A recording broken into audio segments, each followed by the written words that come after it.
हाय everyone, welcome back. So आज हम पढ़ने जा रहे हैं डोमेन्स ऑफ कॉग्निटिव साइकोलॉजी, यानी कि कॉग्निटिव साइकोलॉजी किन किन चीज़ों में हमारी लाइफ में काम आती है या किन किन तरीक़ों से साइंटिस्ट कॉग्निटिव साइकोलॉजी को यूज़ करते हैं। ठीक है। सो 12 डोमेन्स होते हैं इन टोटल। 12 डोमेन्स में कॉग्निटिव साइकोलॉजी यूज़ होती है एंड हम एक एक करके सारी चीज़ें देखेंगे। ठीक है, तो पहले समझ लेते हैं, फिर उसके बाद उसको आसानी से याद करने के तरीके भी बता दूंगा। ऑलराइट, स्टार्ट करेंगे कॉग्निटिव न्यूरोसाइंस से। सो न्यूरोसाइंस हमने अभी जाना था कि न्यूरोसाइंस के थ्रू हम मानते हैं कि कॉग्निटिव साइकोलॉजी बहुत ज़्यादा लिंक्ड है, क्योंकि हम न्यूरोलॉजिकल तरीक़ों से जो भी चीज़ें करते हैं उनके साथ में कॉग्निशन मिल जाता है। तो वो बोलता है कि सिर्फ कुछ लास्ट के कुछ सालों में ही कॉग्निटिव साइकोलॉजी जो है और जो न्यूरो साइंटिस्ट हैं, कॉग्निटिव न्यूरो साइंटिस्ट एक साथ मिलकर काम करना चाह रहे हैं, क्योंकि इन्होंने सबसे ज़्यादा प्रोवोकेटिव डेवलपमेंट्स बनाई है। प्रोवोकेटिव मतलब कि सबसे ज़्यादा इम्पॉर्टेंट, मस्त, मज़ेदार, जो भड़का देने वाली डेवलपमेंट्स हैं वो करी हैं फील्ड ऑफ साइकोलॉजी में। और इनके सिंपल होता कुछ नहीं है, ये अपना मेंटल कैरेक्टर स्टडी करते हैं। ये मेंटल कैरेक्टर के थ्रू इंसान की चीज़ें पता लगाते हैं, इंसान की हरकतें पता लगाते हैं, इंसान का सोचने का नज़रिया पता लगाते हैं और उनके थ्रू ये सारी के सारे चेंजेस लेकर के आते हैं। तो कॉग्निटिव साइकोलॉजिस्ट जो होते हैं वो न्यूरोलॉजिकल एक्सप्लेनेशन ढूंढते हैं अपनी फाइंडिंग्स के लिए, और न्यूरो साइंटिस्ट जो होते हैं वो कॉग्निटिव साइकोलॉजिस्ट ढूंढते हैं ताकि वो अपनी ऑब्जर्वेशंस को एक्सप्लेन कर सकें जो उन्होंने लैब में देखी होती है। तो दोनों एक दूसरे के पीछे पड़े हुए हैं कि अब हमारे साथ मिलकर काम करो, रेदर देन हमारे अलावा या हमारे अगेंस्ट काम करो। सो every part of the cognitive process from sensation to memory is supported by basic electrochemical processes taking place in the brain and nervous system। यानी कि आप जो भी सोचते हो, जो भी प्रोसेस आप करते हो और जो भी सेंसेशन है, मेमोरी है, कोई भी चीज़ है आपके ब्रेन में, अगर कोई भी हल्की सी भी खलबली मच रही है तो वो चीज़ आपको न्यूरो साइंटिस्ट एक्सप्लेन करते हैं एंड वो चीज़ जो हो रही है उसको कॉग्निटिव साइकोलॉजिस्ट एक्सप्लेन करते हैं। तो ये दोनों मिलकर एक दूसरे के संग में मतलब गिली गिली हप्पा करते रहते हैं। ओके, तो ये इसमें पूरा चार्ट है जिसमें हम ऐसे एक फ्लो चार्ट के थ्रू हम समझ सकते हैं कि किस किस तरीके की कॉग्निटिव साइकोलॉजी है, क्या क्या डोमेन्स है कॉग्निटिव साइकोलॉजी के। सो अगर ये याद कर सकते हो तो वेल एंड गुड है, नहीं तो मैं इसको याद करने का एक आसान तरीका आपको बता दूंगा। उससे पहले दूसरा देखते हैं। सो दूसरा होता है परसेप्शन। परसेप्शन यानी कि सोचने की क्षमता या समझने की क्षमता, आप कोई चीज़ को परसीव कैसे करते हो या देखते कैसे हो। ओके, ये इकलौती ब्रांच है साइकोलॉजी की जो कि डायरेक्टली इन्वॉल्व है detection and interpretation of sensory stimuli से। यानी कि कोई भी एक सेंसेशन आई आपके पास में, आपको कुछ दिखा, आप पत्थर पे चढ़ गए हो, या फॉर एग्जांपल कोई भी चीज़ आपको बर्निंग कैंडल के पास, मैंने आप बर्निंग कैंडल के ऊपर आपका हाथ रख दिया, तो आपको वो सारी की सारी चीज़ आपकी परसेप्शन में जाती हैं कि आप उनको डिटेक्ट कैसे कर रहे हो, आप उनको इंटरप्रेट कैसे कर रहे हो। जैसे अगर बर्निंग कैंडल के ऊपर आपका मैंने हाथ रखा तो आप बोलोगे गर्म है, जलता है हाथ, तो आपका डिटेक्शन हुआ हॉटनेस का और आपका इंटरप्रिटेशन क्या हुआ कि हाथ जल जाएगा इवेंचुअली। अभी हाथ जला नहीं था बर्निंग कैंडल के ऊपर, लेकिन गर्मी बढ़ने लगी तो आपने फील करा, इंटरप्रेट करा ब्रेन ने कि आपका हाथ जल जाएगा। ये सारा हिस्सा किसका है? परसेप्शन का है। ठीक है। सो एक्सपेरिमेंट परसेप्शन में हुए, उनसे हमें बहुत अच्छी अंडरस्टैंडिंग मिली कि सेंसिटिविटी क्या होती है, ह्यूमन ऑर्गेनिज्म की कैसी सेंसिटिविटी है और बहुत सारे डिफरेंट ऑर्गेनिजम्स की कैसी सेंसिटिविटी है। ठीक है, तो सेंसरी सिग्नल से ह्यूमन कैसे रिएक्ट करता है और कॉग्निटिव साइकोलॉजी इसमें कैसे इंटरप्रेट करती है, ये सारी की सारी बातें हम किस में सीखते हैं? कॉग्निटिव साइकोलॉजी के थ्रू सीखते हैं। ठीक है। Experimental study of perception has helped identify many of the parts of this processes. यानी कि अगर आप अपनी इस प्रोसेस को लो कि हम किस चीज़ों को कैसे इंटरप्रेट करते हैं, तो इन सारी चीज़ों का आइडेंटिफिकेशन हमें परसेप्शन से मिला है। ठीक है। तो स्टडी, अब सिंपल सा वो अगला फैक्ट इतना सा ही कह रहा है कि देखो, खाली परसेप्शन की स्टडी से हम अगर ढूंढना चाहेंगे किसी चीज़ को या एक्सप्लेन करना चाहेंगे कॉग्निटिव साइकोलॉजी के हिस्सों को, तो ये चीज़ नहीं होगी। ठीक है, हमें बहुत सारी चीज़ें देखनी पड़ती हैं, जैसे कि रिकॉग्निशन, अटेंशन, कॉन्शियसनेस, मेमोरी, सब चीज़। ठीक है, तो ये बहुत ही एक सिंपल सा फैक्ट था जो आपने अभी सीखा और अभी जाना। नेक्स्ट देखते हैं। ओके, नेक्स्ट आता है पैटर्न रिकॉग्निशन। आपको समझना है कि पैटर्न रिकॉग्निशन क्या होता है। ब्रेन का लैंग्वेज है ये, यही है लैंग्वेज ऑफ ब्रेन। आप समझो, अगर आप कल को अपनी थेरेपी में किसी से बात करेंगे तो आपको क्या बोलना पड़ेगा कि ब्रेन की लैंग्वेज इज पैटर्न। इन लोग हमारे पैटर्न्स, हमारा ब्रेन हमारे पैटर्न्स को देख करके समझता है, ना कि किसी भी और चीज़ को। ठीक है। तो आप जैसा पैटर्न उसको दोगे वो वैसी ही चीज़ें करेगा और वैसा ही पैटर्न आपको एग्जिबिट भी करेगा। ओके, वो सब चीज़ अलग, पर इसमें देखते हैं। तो एनवायरनमेंट का स्टिमुलाई होता है और वो बहुत मुश्किल है ऐसी चीज़ कि आप किसी भी एनवायरनमेंट में आप बैठे हो और उसमें सिर्फ एक सिंगल स्टिमुलाई है, सिंगल सेंसरी इवेंट है। ये एक्चुअली में आप एक सिंगल तोड़ सकते हो, एक बहुत बड़े खंड का एक सिंगल हिस्सा ले सकते हो। पूरी ABCD में से मैं सिर्फ एक A पे फोकस कर सकता हूँ, ठीक है। तो ये बहुत ही एक बड़ा मीनिंगफुल पैटर्न है और उसी को बोलते हैं पैटर्न रिकॉग्निशन, ठीक है। तो अगर मैं एक सिंपल सा एक्ट लूँ, ठीक है, तो उसका एक हिस्से को मैं क्या बोलूँगा कि वो पैटर्न का एक हिस्सा है, ठीक है। बाकी पूरा जो कंसीव्ड है ABCD पूरा, वो पूरा हमारा पूरा कंप्लीट पैटर्न रिकॉग्निशन है, और लेकिन उसका एक हिस्सा पढ़ना है, यानी कि ए पढ़ना मेरा हमारा मेन काम होता है कॉग्निटिव साइकोलॉजिस्ट का। तो the things we sense, see, hear, feel, taste और smell are almost always a part of a complex pattern of sensory stimuli. यानी कि जो भी चीज़ें आप देख रहे हो, जो भी चीज़ें आप समझ रहे हो, जो भी चीज़ें आप कर रहे हो, वो सब की सब बहुत ही ज़्यादा कॉम्प्लेक्स स्टिमुलाई का पैटर्न होती है, पार्ट होती है, ठीक है। लेकिन उसमें हम अलग अलग लेवल्स पे उस चीज़ को देख सकते हैं। जैसे कि अगर आपके किचन में से बहुत अच्छे खाने की खुशबू आ रही है, तो उसमें केमिकल प्रोसेस भी इन्वॉल्व है, उसमें टेस्ट भी इन्वॉल्व है, आप उसको टेस्ट करना चाहते हो, उसमें स्मेल भी इन्वॉल्व है, आपको अच्छा खाना पकते हुए दिख रहा है वो भी इन्वॉल्व है, और आप अपनी मम्मी के ताने भी सुन सकते हो वो भी इन्वॉल्व है। Okay, think about the problem of reading. जैसे कि okay, reading is a complex effort in which the reader is required to form a meaningful pattern from an otherwise meaningless array of lines and curves. अब simple सी बात देखो, वो यही कह रहा है कि आप पढ़ रहे हो, आप इस वीडियो में भी इस चीज़ को पढ़ रहे हो, मेरे साथ साथ पढ़ रहे हो, तो वो कह रहा है कि आप भी पढ़ रहे हो, मैं भी पढ़ रहा हूँ। अब ये बहुत कॉम्प्लेक्स है। क्यों कॉम्प्लेक्स है ये एफर्ट? क्योंकि आपको क्या करना पड़ेगा, आपको एक बहुत बड़ा मीनिंगफुल पैटर्न बनाना है। किस में से मीनिंगफुल पैटर्न बनाना है कि आप ध्यान से देखो, ये सिर्फ एक लाइन है।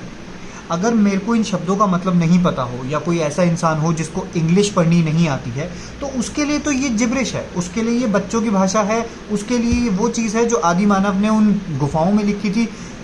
उसके लिए एक हिंदी बोलने वाले के लिए मलयालम है, और एक मलयाली बोलने वाले के लिए ये एक मतलब मलयालम बोलने वाले के लिए एक हिंदी है, ठीक है। सो ये सिंपली एक लाइनें हैं, एक कागज़ पे, कोरे कागज़ पे, एक सफ़ेद कागज़ पे हमने बस लाइनें छाप दी हैं, ये तो वो है, और कर्व्स हैं। But reading as a whole process, आप पूरा रीड कर पा रहे हो, आप समझ पा रहे हो, आप अंडरस्टैंड कर पा रहे हो, तो वो सोचो कितना बड़ा पैटर्न रिकॉग्निशन है ये। So by organising the stimuli that make up letters and words, the reader में then access meaning from his or her memory.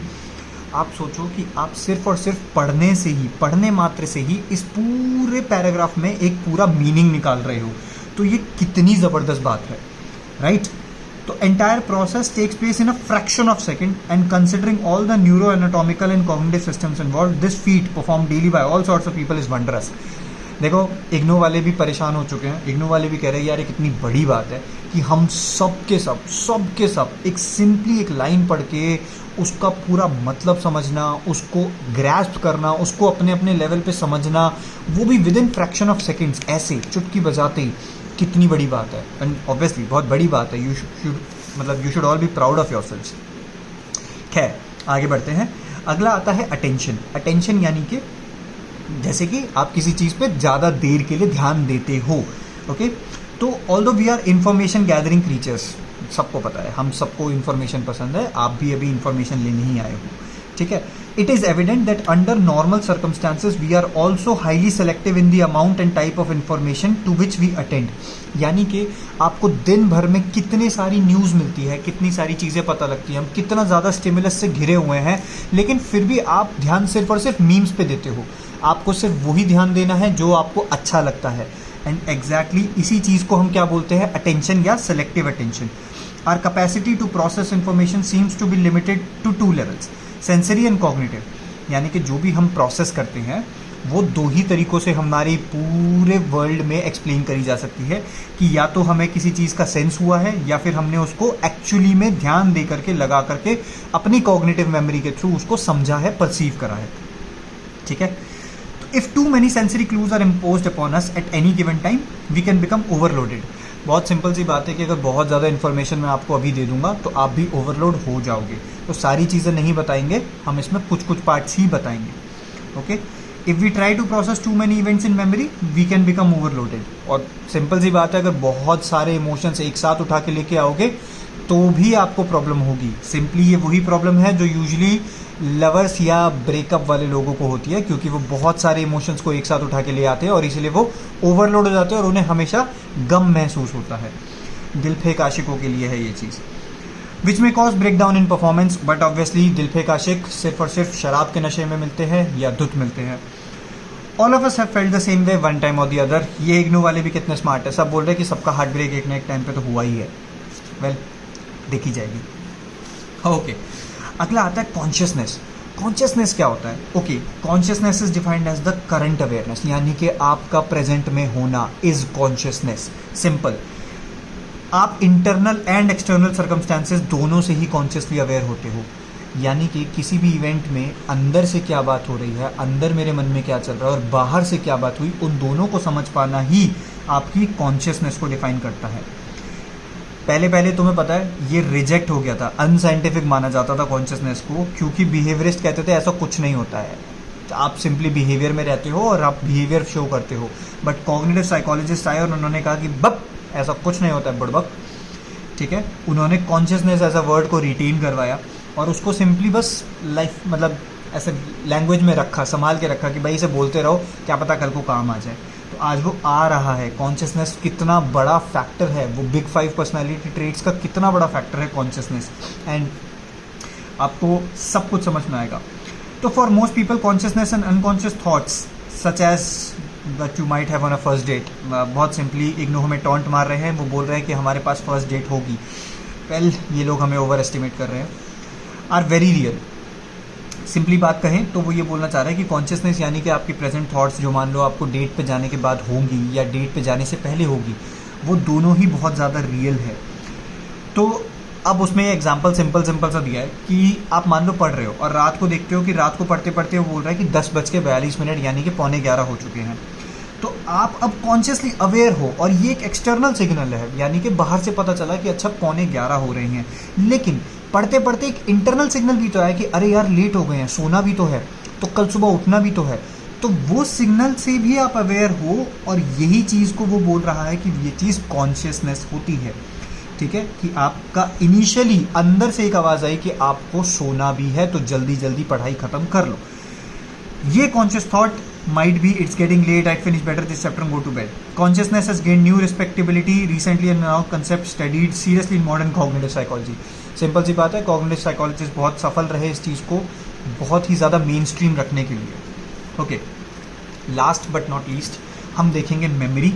So memory and perception work together. साफ सीधी सी बात है कि आप किसी चीज़ को कैसे परसीव करते हो और आपकी मेमोरी किस तरीके से है उसके साथ में, वो एक साथ काम करते हैं। अगर लिटिल एल्बर्ट एक्सपेरिमेंट याद हो इवान पावलोव का, तो उसने एक बच्चे को उसकी मेमोरी में भर दिया था कि सफ़ेद चीज़ें या white fluffy things are bad.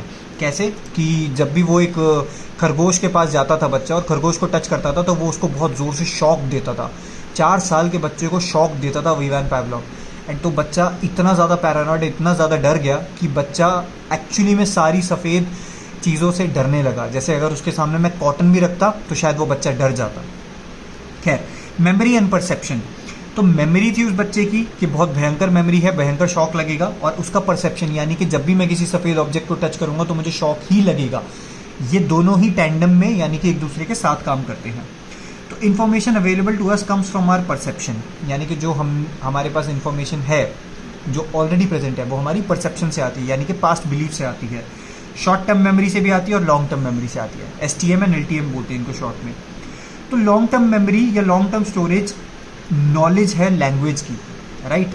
साफ सीधी सी बात है कि आप लैंग्वेज बचपन से बोलते आए हो तो वो आपकी लॉन्ग टर्म मेमोरी में है और इसीलिए आपको सारी चीज़ें समझ में आ रही हैं जो मैं बोल रहा हूँ। We draw words from LTM and more or less use them correctly. तो साफ सीधी सी बात है कि हम अपनी लॉन्ग टर्म मेमोरी से शब्द निकालते हैं और उनको डेली लाइफ में यूज़ करते हैं तो वो अच्छे से यूज़ करते हैं, ठीक ही यूज़ करते हैं, गलत तो कोई कुछ बोलता नहीं है। In a fleeting second we are able to recall information about an event of years before. साफ सीधी सी बात है कि अगर आपको मैं अभी याद दिलाऊं कि पहला ब्रेकअप कब हुआ था, आपको तुरंत याद आ जाएगा कि हाँ वो पहला धोखा मैंने कब खाया था, right. So such information does not come from an immediate perceptual experience, right. ये अगर अभी अभी आपने कुछ एक्सपीरियंस करा है तो ये ऐसी इन्फॉर्मेशन आप नहीं निकाल पाओगे, आप उसको प्रोसेस करने के लिए भी टाइम लोगे। It is stored along with a vast number of other facts in the LTM। ये धीरे धीरे आपको क्या करेगा, लॉन्ग टर्म मेमोरी में स्टोर होता जाएगा। तो मेमोरी भी कॉग्निटिव साइकोलॉजी का हिस्सा है। बाकी के 6 फैक्ट्स हम आगे देखेंगे, ओके, नेक्स्ट वीडियो में। Thank you.